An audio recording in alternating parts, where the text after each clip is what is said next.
Welcome to the Warrior Wellness Podcast, a podcast for military members, veterans, and first responders focusing on fitness, health, nutrition, and biohacking. Our mission with this podcast is to introduce America's heroes to lifestyle habits and hacks that will help them live healthier, happier lives, and in turn, be fit enough to continue their support of their communities and country. The content in this podcast is for informational purposes only and is not intended to diagnose any medical condition, replace the advice of a healthcare professional, or provide any medical advice, diagnosis, or treatment. Copyright 2020, Fireteam Whiskey, LLC, all rights reserved. Thank you for joining the Warrior Wellness Podcast. I'm your host, Captain Stephanie Lincoln.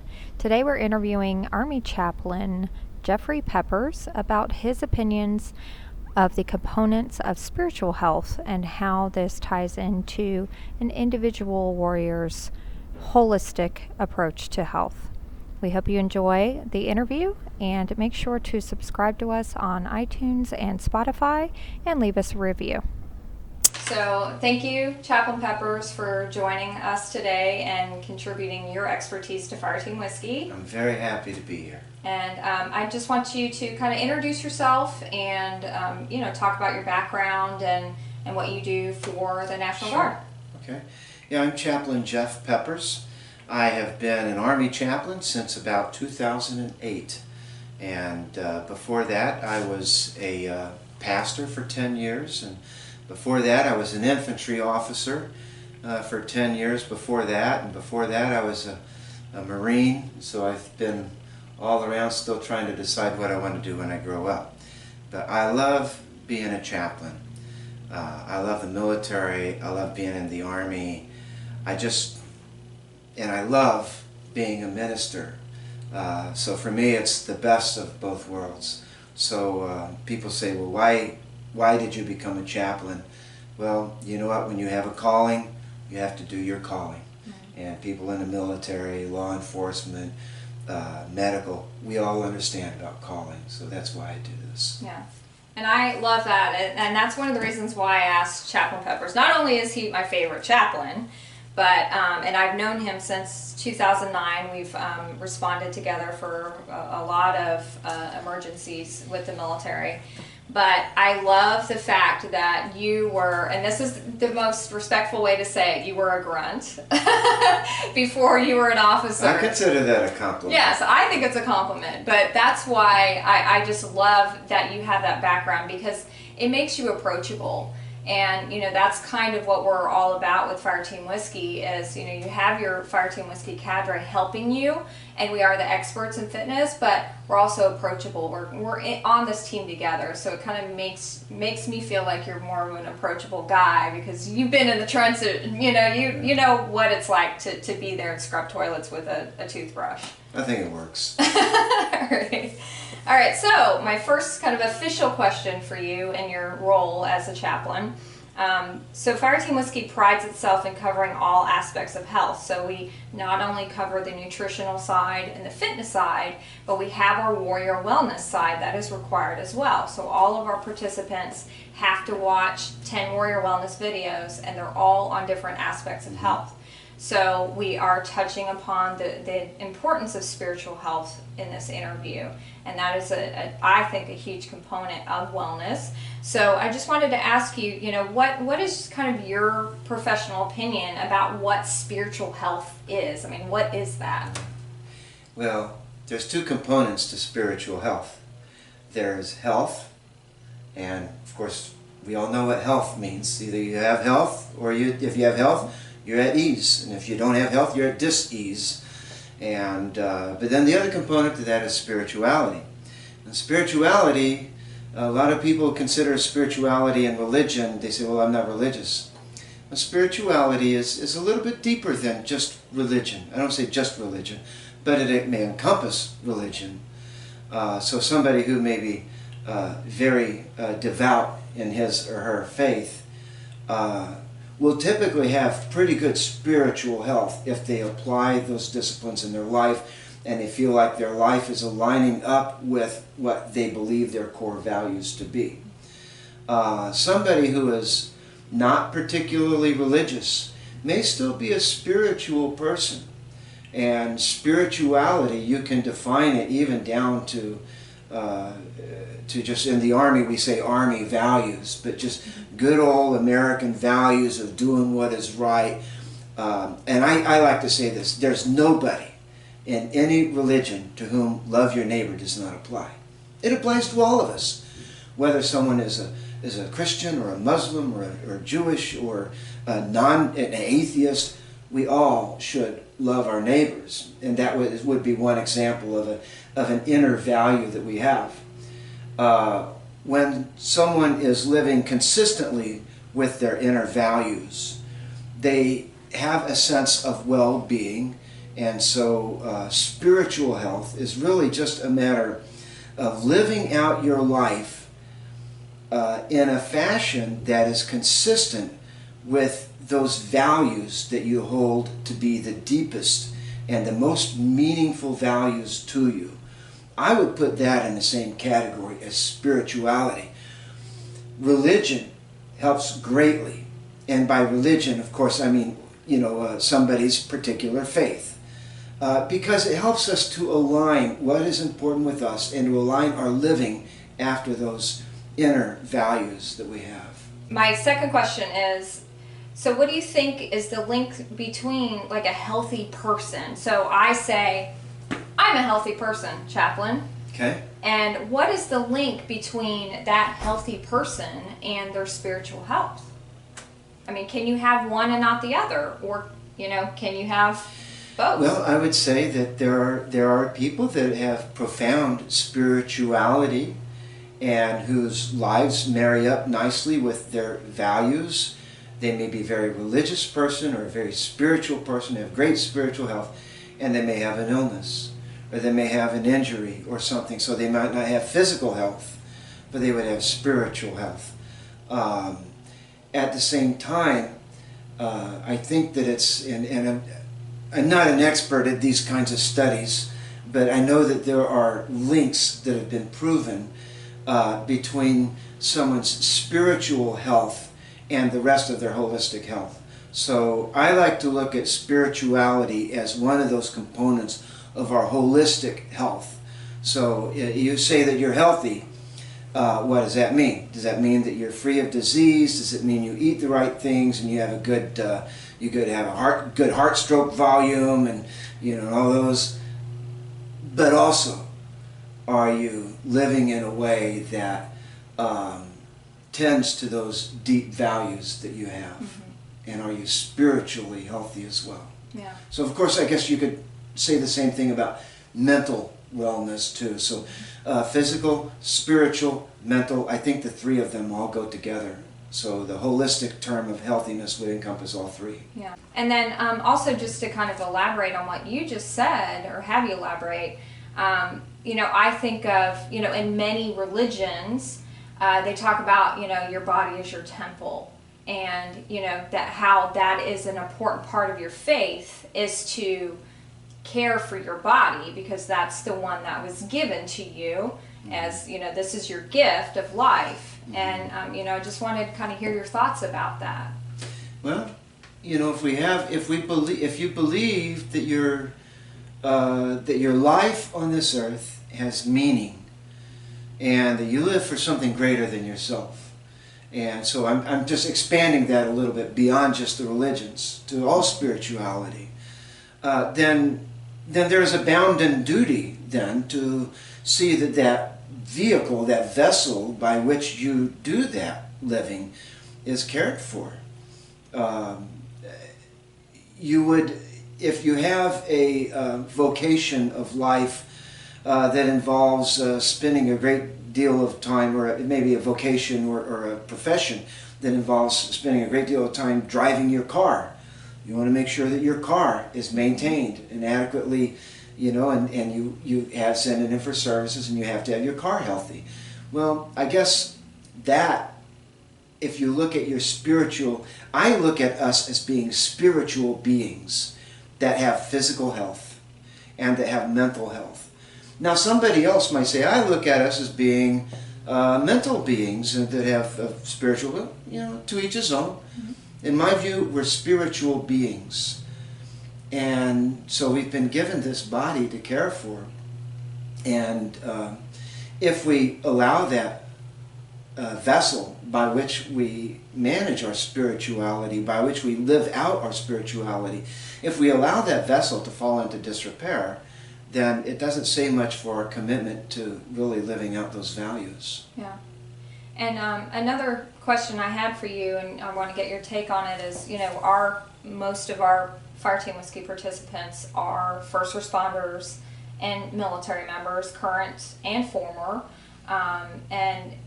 I really wanted to touch upon this subject, especially, in light of that, because, our military members and first responders are exposed to a lot of traumatic things on a daily basis. So I wanted to, have you kind of touch upon the importance of, especially for first responders, to work on and be aware of this aspect, to work on their spiritual health and how that kind of ties into all that trauma.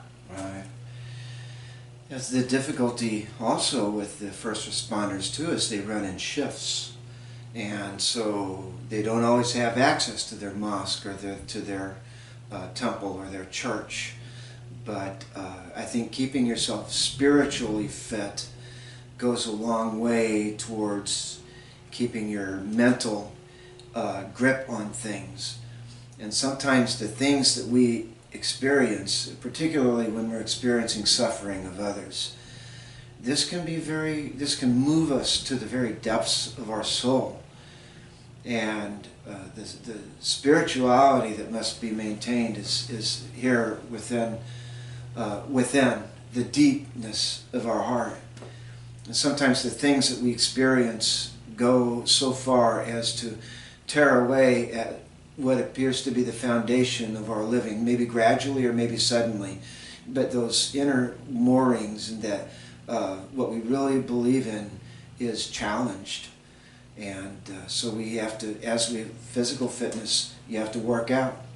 Spiritual fitness, you have to work out. You have to be in touch with your spirituality.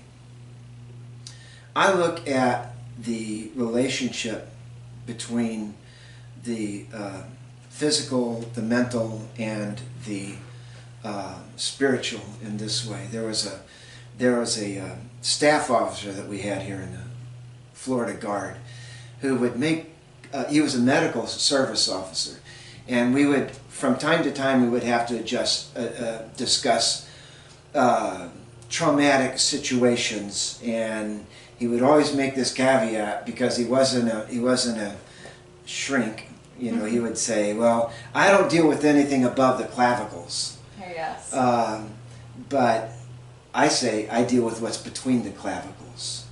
And so if you look at the mental well-being is above the clavicles, and the spiritual well-being is between the clavicles, that's where resides the deep and inner meaning that we all have. And so what we want to do is help people to stay in touch with that wellness between the clavicles. Okay, now we know how important spiritual health is. Okay, we've learned about what it is, how important it is, and why we need to be working on it. So, but how can somebody tell? I mean, you mentioned like PMCS, checking your oil and checking your car. How can you do PMCS? How can you check in with yourself and see where your spiritual health is? How do you do that?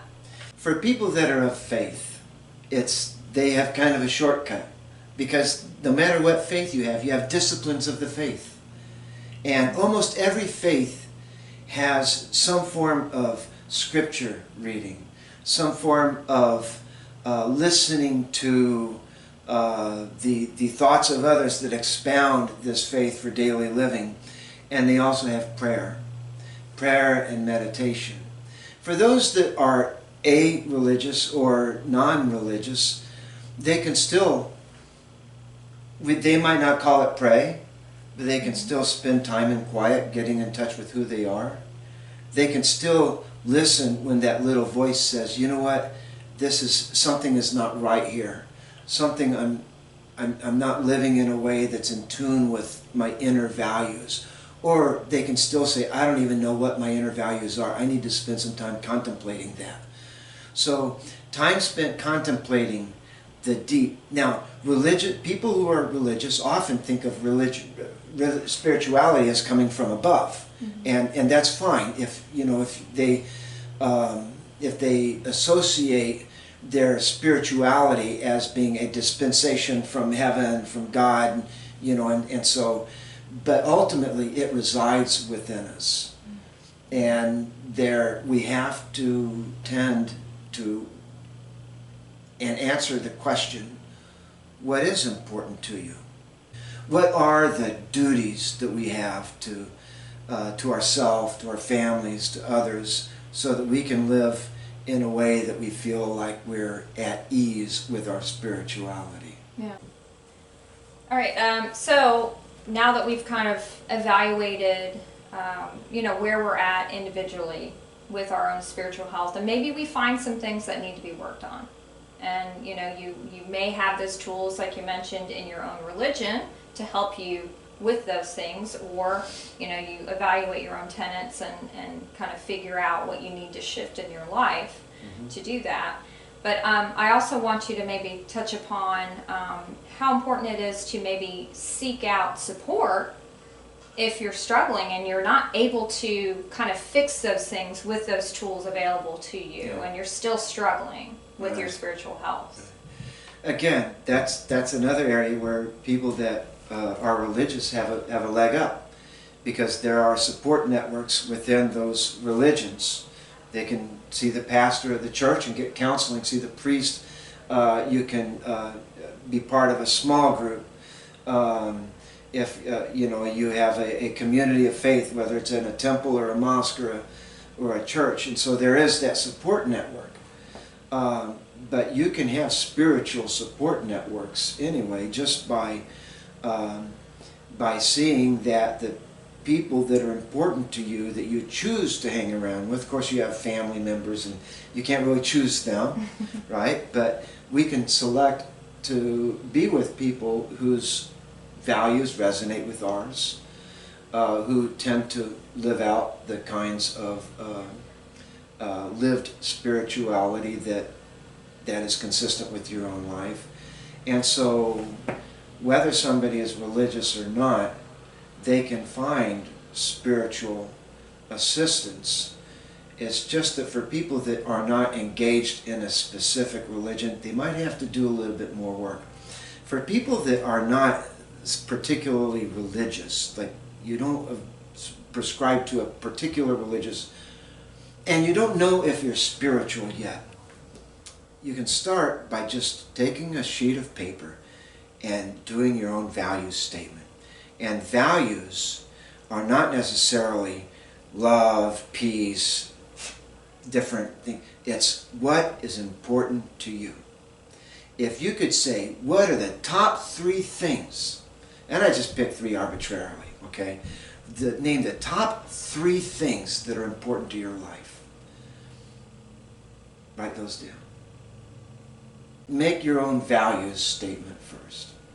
And to determine whether something is a value for you, and you could call them ideals, just what are the most important things in your life. And think in terms of spirituality, because you can't write money down there. Money doesn't count, okay? So, but write down the most important things in your life. But lastly, Chaplain, I just wanted to kind of touch upon, I say all the time that being healthy sometimes is lonely. And I love that you kind of talked about being aware of the people that you surround yourself with, because that is a reflection of your values. And, sometimes doing what's right for you in the clavicle may be opposed by the people around you, or looked upon in a negative light by the people around you. So I just wanted to maybe have you give some encouragement to our participants who are making this major change in their life, and they're getting their spiritual health in order, they're getting their physical health in order, and they're getting their mental health in order, but maybe people around them don't understand these steps that they're taking and are maybe threatened by it, or it's just different. Whatever it may be, it's just not supportive. So just kind of maybe giving some encouragement to our participants who are making these major changes in their life to get healthier in every aspect. Sure. Okay. The worst person to a smoker is an ex-smoker. And you don't want to be that kind of person that now you're on the road and you want to put the other person down. But eventually the other persons that you surround yourself with should see the value that you're getting from this. Not only the physical value, but the other aspects. And maybe they'll just come along and join you. Well, thank you, Chaplain, so much for sharing your expertise in spiritual health with our Team Whiskey participants. And I hope that you absorbed all of this information from our spiritual health expert. And thank you for watching. And thank you, Chaplain Peppers, for helping us out with our Warrior Wellness video. Well, thank you for having me. And to anyone watching, I pray God's blessings for you. And may your journey to health be smooth and may it be steady. Always have faith and just keep pressing in. The journey may not be quick, but it's certain.